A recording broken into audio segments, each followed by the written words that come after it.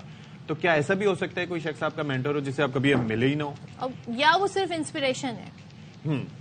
جی آپ بالکل بڑے اچھا سوال ہے. ایسے رول ماڈلز ایک تو آپ کی زندگی کا بالکل زاویہ تبدیل کرتے ہیں, آپ کے لیے نیا ٹیمپلیٹ لے کر آتے ہیں. آپ نے جو پہلے مثال دی نا, جیسے مسلمان نبی صلی اللہ علیہ وآلہ وسلم کو اپنا مینٹور مانتے, مثال مانتے ہیں, تو آپ دیکھیں انہی کے طریقے کو ممکن بنانے کے لیے ان کو زندہ مثالیں بھی یہاں پہ چاہیے ہوتی ہیں.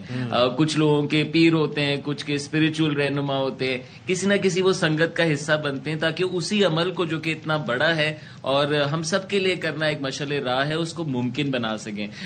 تو کچھ یقیناً ایسی مثالیں آپ کے دماغ میں ہوتی ہیں اور آپ نے پڑھی ہوتی ہیں جو کہ آپ کو گائیڈ کرتی ہیں, لیکن میں ضرور اشارہ کروں گا کہ آپ کو محمد علی کے ساتھ اور بڑی مثالوں کے ساتھ کوئی سامنے بیٹھا ہوا شخص ہو, چاہے وہ فیملی کا ہو, چاہے وہ آپ کے پروفیشن سے تعلق رکھنے والا کوئی سینئر ہو, کوئی بھی ایسا شخص جو کہ آپ کی رہنمائی کر سکے, آپ کو ہولڈ کر سکے, آپ کو گائیڈ کر سکے, وہ مینٹور کے زمرے میں آئے گا. اور بہت فرق پڑتا ہے مینٹور سے آپ کی زندگی پہ اور آپ کی کامیابی پہ.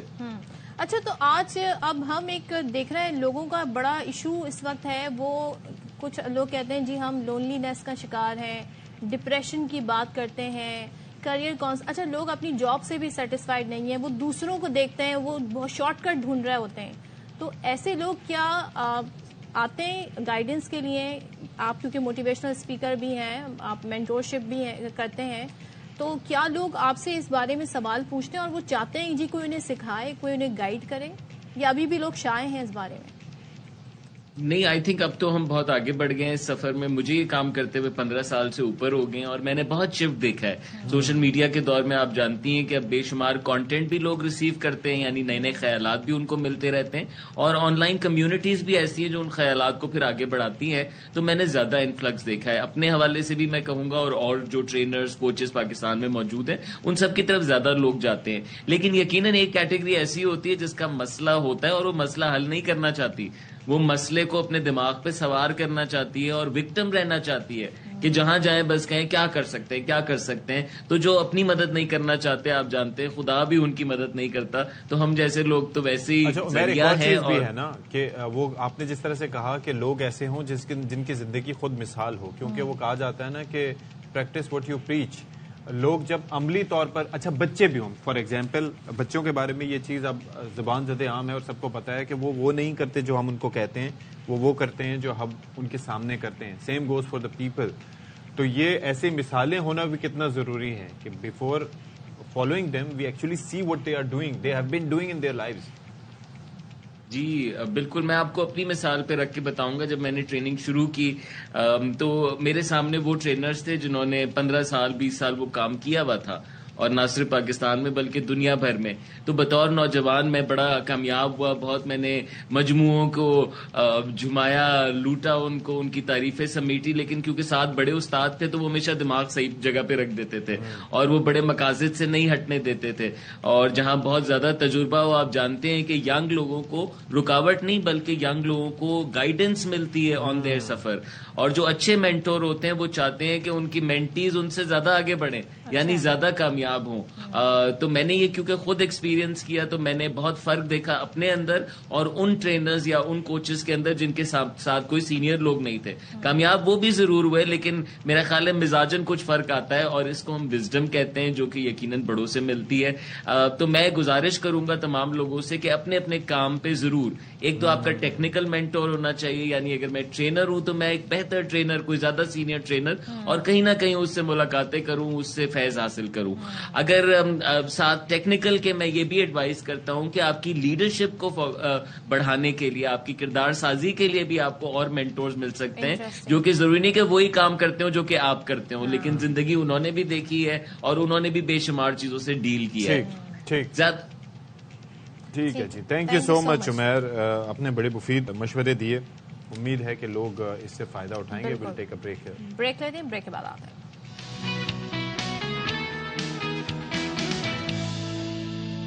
وزارت خارجہ جیسے میں نے بھی مینشن کیا تھا ان کا موقف آ گیا ہے, تو آپ کو بتا دیں کہ ایران کی پاکستانی فضائی حدود کی خلاف ورزی پاکستان کی جانب سے شدید مذمت. ایران نے پاکستانی فضائی حدود کی بلا اشتعال خلاف ورزی کی ہے. ترجمان دفتر خارجہ کی جانب سے یہ کہا گیا ہے. مزید آگے کہتے ہیں کہ حملہ پاکستان کی خود مختاری کے خلاف ہے اور ناقابل قبول ہے. حملے میں 2 معصوم بچے جاں بحق اور 3 بچیاں زخمی ہوئی ہیں. پاکستان کی خود مختاری کی خلاف ورزی ناقابل قبول ہے اور اس کے سنگین نتائج نکل سکتے ہیں. تو ایرانی ناظم الامور کو وزارت خارجہ میں طلب کر کے احتجاج کیا گیا ہے اور پاکستان پہلے ہی تہران میں ایرانی وزارت خارجہ کے پاس شدید احتجاج ریکارڈ کرا چکا ہے. آپ سوچئے کہ کون ہے جی ہمارے دفاعی تجزیہ کار محمد علی صاحب ہمارے ساتھ موجود ہیں. ایک بہت شکریہ جی آپ نے ہمارے لیے وقت نکالا. بات دراصل یہ ہے کہ ایک جانب ڈیووس پہ آپ کو پتا ہے ورلڈ اکنامک فورم کے پلیٹ فارم پہ ملاقات ہونے جا رہی ہے انوار الحق کاکڑ صاحب کی ایرانی وزیر خارجہ سے. اچھا کوئی بھی ایسا معاملہ ہوتا ہے اس وقت ایسی چیزوں کو اوائڈ کیا جاتا ہے اور خاص طور پر پاکستان اور ایران کے جو برادرانہ تعلقات ہیں اس کے اندر ڈپلومیٹک فورمز موجود ہیں یا پھر ایون ملٹری کانٹیکٹس ایسے ہیں کہ کنوے کیا جا سکتا ہے. پوری طرح فعال ہے اس میں ایسے اس طرح کا اقدام اٹھانا اور اس کے اندر جو جملہ یوز کیا گیا تھا میں پہلے کہوں گا کہ یہ صرف فضائی حدود کی خلاف ورزی نہیں ہے کہ ان کا طیارہ گھوم کے چلا گیا. یہ میزائل برسائے گئے ہیں پاکستان کو نقصان پہنچایا گیا ہے پاکستان کے اندر قیمتی جانیں گئی ہیں. آپ اس کے اوپر کیا کامنٹ کریں گے اس طریقہ کار پہ ایران نے جو اپنایا؟ لوہے میں آپ کے سامنے رکھتا ہوں سفارتی سیاسی اور دفاعی. سب سے امپورٹنٹ جس طرح آپ نے خود کہا کہ ایک تو دفاعی معاملہ تو اپنی جگہ اہمیت رکھتا ہے لیکن سفارتی سطح پہ اعلیٰ سطح پہ پاکستان نے اس کو اسٹرانگلی کنڈیم کیا ہے. جو ایرانی ناظم الامور ہیں ان کو دفتر خارجہ میں طلب کر کے انتہائی شدید الفاظ میں اس کی مذمت کی گئی ہے اور ڈیمانڈ کیا گیا ہے اور ایکسپلینیشن مانگی گئی ہے. اس ساتھ ہی ساتھ پاکستان کے جو سفیر تہران میں تعینات ہیں انہوں نے بھی ایرانی دفتر خارجہ میں اس معاملے کو اعلیٰ سطح پہ اٹھایا ہے اور بہت شدید الفاظ میں اس کی مذمت کی گئی ہے. دوسرا معاملہ جو ہے وہ اس کا دفاعی ہے کہ چونکہ ابھی پاکستان ایران کے ساتھ رابطے میں ہے اور سچویشن کو مانیٹر کر رہا ہے اور تمام تر جو آپشنز ہیں پاکستان کے پاس وہ آن دا ٹیبل ہیں اور پاکستان ایک خود مختار ریاست کے طور پہ اپنے دفاع میں اپنے شہریوں کی جان اور مال کی حفاظت کے حوالے سے جوابی کارروائی کا حق محفوظ رکھتا ہے. تو لیکن جو سیاسی معاملہ ہے وہ آپ کے ساتھ شیئر کرنا اس لیے ضروری ہے کہ کچھ غیر محتاط جو سیاسی ایلیمنٹس ہیں وہ اپنی شارٹ ٹرم سیاسی مفادات کے لیے اس کو پاکستان کی ریاستی اداروں کے خلاف ایک نیریٹو بلڈ کرنے کے لیے اور پاکستان کے دشمنوں کے مفادات کو آگے بڑھانے کی جو کوشش کر رہے ہیں اس کی مذمت کرنا بھی ضروری ہے. اور یہ بہت امپورٹنٹ ہے کہ اس طرح کی کسی بھی سچویشن میں ہمیں اپنے تمام تر جو سیاسی اختلافات ہیں وہ قوم اور ملک کو متحد ہونے کی ضرورت ہوتی ہے اور تاکہ ہمارا دشمن جو ہے اس سچویشن کو ہمارے مفادات کے خلاف ایکسپلوئٹ نہ کر سکے. اچھا ماریہ سلطان صاحب ہمارے ساتھ موجود ہیں. Maria can you hear me?